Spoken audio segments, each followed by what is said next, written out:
Congratulations to this week's recipient of the Intel Android tablet. She followed directions and told Chris what her favorite news app was. This week, if you want our next Intel Android tablet, tweet Chris your favorite productivity app and make sure to include the hashtag Intel Android, and of course be sure to tag Chris Pirillo, that's at Chris Pirillo, at the end of the tweet. By way of patron Earl Green comes a story posted to Ars Technica. There's a court case where the judge has agreed that Google was permitted by the First Amendment to organize its search results as it saw fit.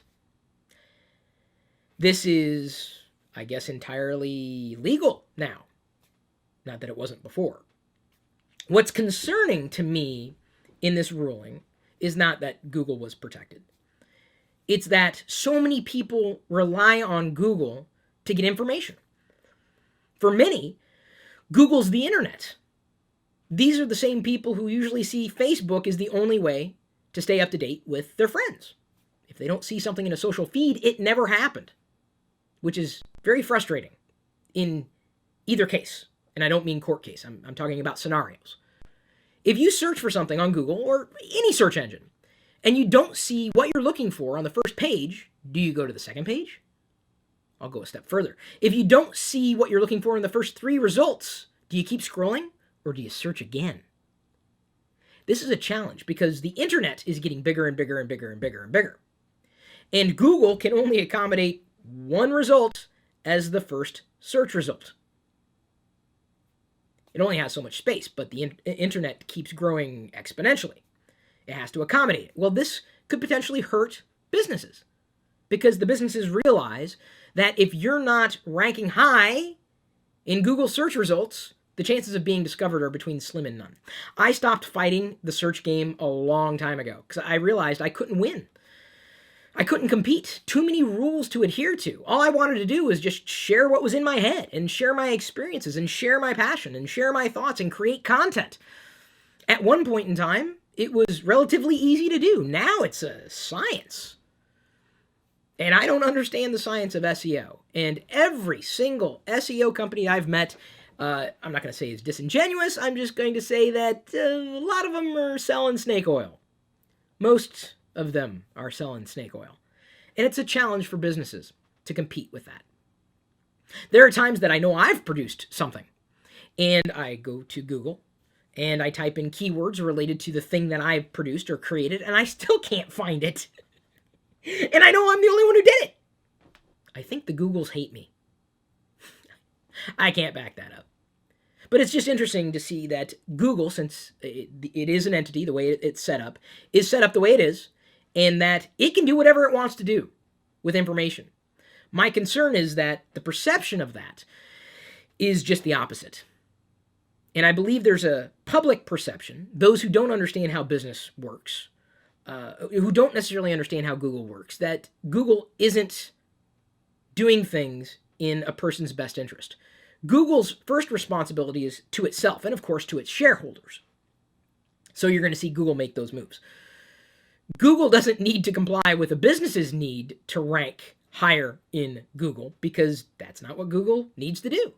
But people expect that Google's going to give them the best result, whatever that quote-unquote best result is. Who determines that? Google. So you're effectively off-putting or offsetting it is a little off-putting, I should say, you're offsetting your responsibility to do critical thinking and research, which sadly more and more people do on an increasing basis. Google has nothing to do with it. We rely on these services to tell us what we should already know.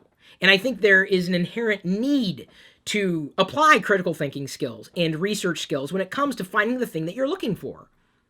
Don't count on a private entity to surface a handful of results and expect that that's definitive. We are no longer living in a world where there's a lack of information or a lack of ability to access information. And whereas I think for empirical data, Google is very helpful. For example, you could type into Google, roll a die. And what it'll do is it'll roll a 6-sided die. You show you a number between 1 and 6, what you might find on a die. That's cool. It's neat. It'll do conversions for you, helping you translate the one system into another, currency into another. But when it comes to information that is a bit more less specific, that's where you got to stop relying on a certain set of results. Sometimes you have to look a little further than the top 3. But we've become so trained to believe that the first 1, 2, or 3 results are the only results that exist. It becomes very difficult, especially when you have people producing legitimate things who have legitimate content or businesses or websites or entities or information or whatever.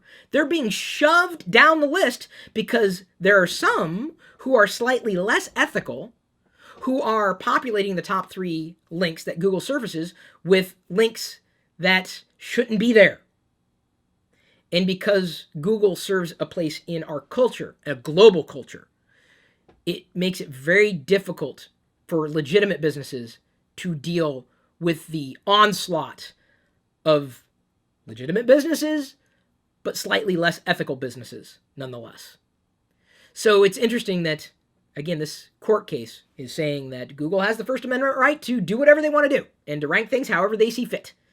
Do you really want to put your entire life in Google's hands?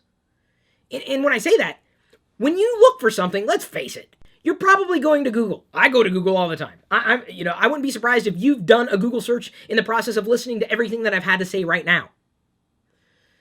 I'm just saying at this stage, it's very, very dangerous to hand your life to any external entity and trust that that external entity has your best interests in mind. I almost want to say at heart. Okay, at heart, in mind. And I'd say that about any company, especially a company that I rely on a minute-by-minute basis.